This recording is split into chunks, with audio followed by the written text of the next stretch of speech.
E o plenário do Senado aprovou o projeto de regulamentação da reforma tributária. Foi feita a reforma tributária porque precisava de uma lei complementar para regulamentá-la. Foram 49 votos a favor e 19 contra. Segundo o relator, que é o senador Eduardo Braga, foram quase 700 emendas de senadores. Lembrando que durante a votação em plenário, parlamentares derrubaram a inclusão das armas e munições daquela relação do chamado imposto do pecado, ou seja, pagaria mais imposto por elas. Ontem, após a aprovação, Eduardo Braga falou com a imprensa. Vamos acompanhar um trechinho do que ele falou?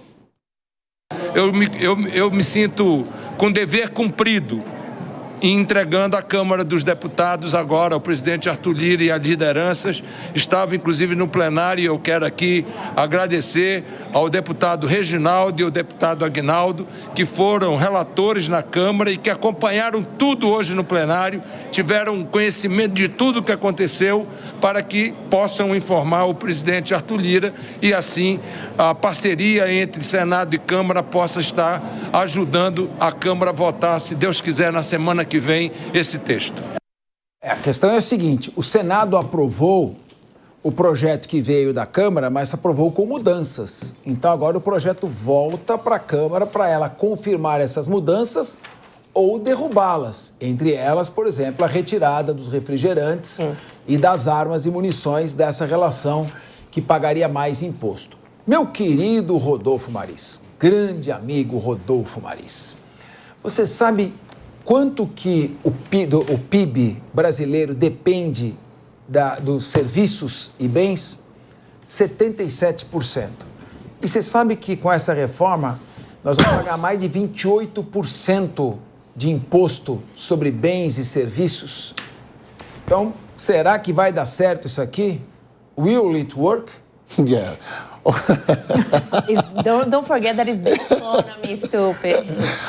Todo mundo, ninguém faltou na aula de inglês aqui, você em casa percebeu, né? O verbo to be tá afiado. Olha só, Capeta, a sua pergunta é muito perspicaz, mas a gente está falando de algo que pode acontecer só em 2026 a 2033. Tem todo esse tempo para se instalar essa reforma toda. Ainda parece embrionário, qualquer coisa que seja falado aqui, tá surgindo as propostas ainda. Não se sabe se uma hora vai taxar as armas, se não vai taxar as armas, se vai incluir no imposto do pecado, se não vai incluir no imposto do pecado. Como a Deise disse aqui na pauta anterior, existe tantas coisas ainda para ser resolvida no Brasil, que eles colocam essas pautas aqui para falar simplesmente que estão fazendo o papel deles. Não é de hoje que se discute tudo isso. Olha só, a gente está falando de algo aqui em final de 2024, assista lá em 2026, que pode ter o prazo final até 2033. Capês, é uma novela, na verdade é uma série sem fim, parece Lost, né? Cada episódio é diferente disso aqui, Capês. Ô, Deise Ciocari, eu acho engraçada essa questão, essa expressão, imposto do pecado. Primeiro que ela, para mim, é moralmente incorreta.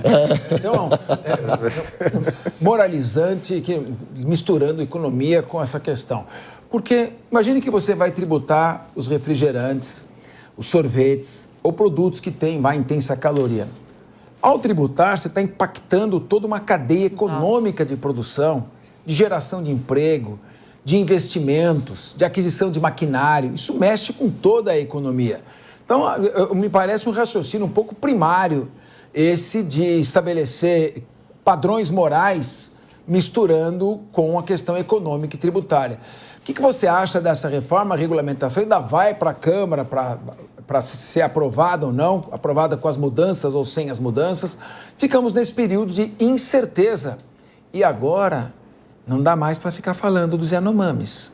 Nossa, a economia mãe, o problema está batendo na porta, Nossa, mãe.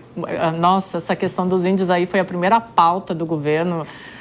Primeira pauta bomba, esqueceram os índios no governo passado e cadê os índios agora, né? Mas enfim, tu falou aqui da questão de padrões morais, eu só lembrei de uma história, quando eu morava em Brasília, a Câmara de Vereadores de Porto Alegre aprovou um projeto de lei que os bares e restaurantes não poderiam mais disponibilizar nas mesas sal para a gente consumir. Sim, né? Em São Paulo também teve isso. Teve isso. Nossa, eu lembro que eu cheguei lá no Rio Grande do Sul, é sério mesmo, não tem mais coisa para fazer. É a mesma relação com o imposto do pecado, né? Você quebra uma cadeia econômica e, vamos lá, né? Vamos olhar os argumentos, não são argumentos válidos. De novo, assim, entra a questão de como que estão colocando essas discussões. A reforma tributária, ela vai ser aprovada? Ela vai ser aprovada. A questão das armas saiu por causa do lobby da Frente Parlamentar das Armas, como a Frente Parlamentar Agropecuária é tão forte quanto e como a Frente Parlamentar Evangélica. São as 3 grandes frentes do Congresso Nacional que têm esse lobby muito forte. Então, era óbvio que as armas iam cair, né?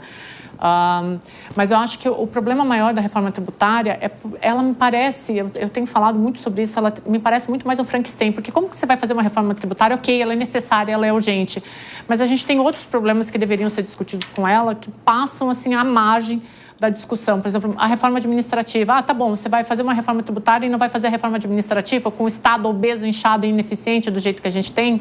Tem a questão previdenciária, que ninguém está discutindo, vai estourar em 2026, 2027. O próximo presidente vai pegar uma grande bomba. E aí, como o Rodolfo falou aqui, essa reforma ser aprovada e deve ser aprovada, ela vai começar a valer a partir de 2026. O próximo presidente... não sei como é que vai governar com tantas pautas estourando. Então, de novo, assim, a reforma tributária hoje, como ela está, ela me parece muito mais uma visão a curto prazo, porque a médio e longo prazo ela não vai se sustentar, essa reforma não vai se sustentar sem uma reforma administrativa junto. Então, de novo, assim, é o Congresso Nacional legislando para si, muito mais em busca das emendas e deixando discussões importantes que deveriam ser realizadas a longo prazo para isso, né? Liberou a emenda, está aqui, vamos aprovar, e o próximo presidente que se exploda. E vai se explodir. Meu querido João Belucci, claro que essa expressão imposto do pecado, ela se baseia num princípio constitucional da seletividade do produto de acordo com a sua essencialidade. Mas isso aí tem que ser visto com olhos econômicos também. Sim. Porque tem que ver o impacto que, por exemplo, a difusão do cigarro faz também, o mal que faz para a economia brasileira. Né? O álcool, desde que não haja um controle com relação a isso. Como é que você vê a questão dessa reforma tributária que está sendo regulamentada? E a pergunta que eu já fiz para vários economistas. Nós não estamos invertendo a ordem? Tinha que se fazer uma reforma administrativa primeiro. Sim. Primeiro eu tenho que equacionar os meus gastos, eu tenho que saber quanto que eu vou gastar, para depois saber quanto que eu preciso esfolar o contribuinte. Agora aqui... primeiro, se dá uma enxadada no cofre, no bolso do contribuinte. Sim. Né, com o suor dele. Depois você vai pensar como é que vai gastar. E, é claro, o Brasil é famoso por ser pródigo em desperdício de dinheiro público. Não, perfeito, Capês. E sem contar que não só essa regulamentação, como o texto base da reforma, eles serão judicializados. Isso é fato, serão judicializados.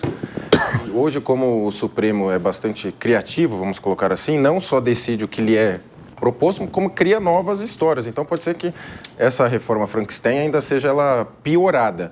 A questão que você mencionou das armas, do cigarro, ele mostra perfeitamente a questão do lobby que é feito no Congresso, que é legítimo, deve ser feito, e inclusive acho que deveria ser regulamentado, assim como é nos Estados Unidos. Agora, o mercado do direito tributário, ele está bastante aquecido, viu, Capês? Ele é um mercado bem... caro, né? Costuma ser bem caro para esses escritórios de advocacia, de contabilidade, agora vai aumentar mais pela demanda, porque pouca gente entendeu essencialmente a reforma tributária, vai voltar para o Congresso, certamente tende a ter mais alguma mexida, e aí fica essa questão do imposto do pecado, como é ventilado, né? E como você colocou, é a seletividade, né? Quando você aumenta muito o tributo, como é o caso dos cigarros, por exemplo, você acaba induzindo o mercado paralelo. E se estima, inclusive, que o mercado paralelo de cigarros é maior que o mercado legalizado. Então, as pessoas não param de consumir esses produtos independente do imposto. Ele só aumenta o preço, a pessoa busca o mais barato, como é o caso das drogas, inclusive nos países onde foram liberados, maconha, enfim, que não acabou com o mercado paralelo, porque a questão legalizada ela é mais cara. Então, como você colocou, eu concordo plenamente. A gente não discutiu a reforma política, não discutiu a reforma administrativa e já vai aumentar a tributação, porque você simplificou, mas não se discute a redução da carga tributária, porque não existe reforma tributária para baixar impostos. Esse é o ponto central. Maria de Carli, e o Bernardo Api, que foi o secretário extraordinário aí da reforma tributária do Ministério da Fazenda, falava que não ia passar de 25%, agora já está passando de 28%. Quantas outras promessas foram feitas, né? Estão se criando agora um órgão federativo que vai centralizar a distribuição dos recursos. Esse é o pior de todos. Então, falaram que iam ser só 2 impostos, né? O imposto de valor agregado. Como é que 2 impostos, um para a União e um para os estados e municípios? Agora, não dá mais para... Daqui a pouco a gente esquece tudo que foi prometido e nada do que foi prometido é realizado. Como você vê essa regulamentação com a possibilidade do maior imposto do mundo sobre bens e serviços, quando eles correspondem a quase 80% do nosso PIB? Pois é, como a minha colega Deise bem falou aqui, essa reforma é um grande Frankenstein que não corta onde deveria cortar, não revisa o que deveria revisar. Eu estava lendo em até algum lugar que essa taxa de 28%, ela vai ser uma das maiores do mundo. Então, gente, a gente, além de estar com uma das taxas de juros básicas maiores do mundo, a segunda maior do mundo, a gente também vai ter uma taxação aí para bens e serviços, que é o terceiro maior do mundo. Então, a gente está batendo recorde de pesadelo para o consumidor brasileiro e o pagador de impostos. De fato, assim, existem pontos que são cruciais de se tocar. Essa reforma tributária, ela é esperada há muito tempo. A gente sabe também que o Brasil vive um cenário de extrema desorganização tributária, onde quem é mais pobre paga mais. Então, a nossa taxa é regressiva, né? A taxação dos bens e consumos, todo mundo paga o mesmo, né, pelos bens e consumos aqui que a gente consome e não foca onde deveria focar. Então, a gente tem um desfoque aí, um desfalque, um desbalanço nessa carga tributária atual. Também mencionando, né, o nosso setor produtivo aqui, não vamos esquecer do custo Brasil. Hoje a gente sabe que 20% do PIB brasileiro vai para a taxação, né, do mercado produtivo e tudo mais. É um custo de quase 2 trilhões para a economia anual de imposto. A gente sabe, eu até estava conversando com alguns empresários de uma empresa internacional, não vou mencionar o nome, mas eles falaram que o departamento deles de contabilidade, de todas as sedes do mundo, no Brasil é o que é a maior que tem, por conta justamente desse cenário que a gente tem com essa alta taxação do setor produtivo. Mas, porém, tem alguns pontos que são importantes de tocar, sim. Onde é que tem que focar? Tem a questão da taxação, né, dos iates, dos jatinhos. Isso é importante a gente tocar nesse assunto, sim. E vocês estavam falando, né, sobre o imposto do pecado, né, que vocês tocaram aqui no assunto.